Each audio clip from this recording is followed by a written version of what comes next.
Twerky. Twerky is now 3 days old, and he comes gardening with me now, and everything else. You right, Twerky? So he's just been helping me plant these and eat some bugs. Yeah, it's good, isn't it? He found a little hole to sit in.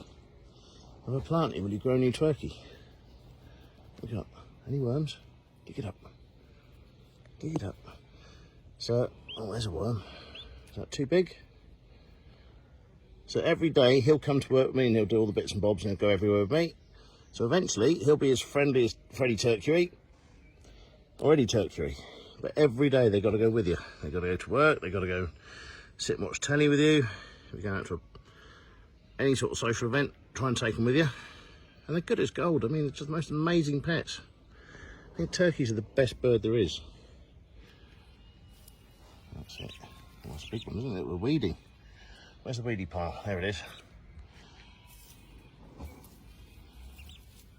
Get all the weeds up. You're a good boy. I think you're a boy. Hard to tell.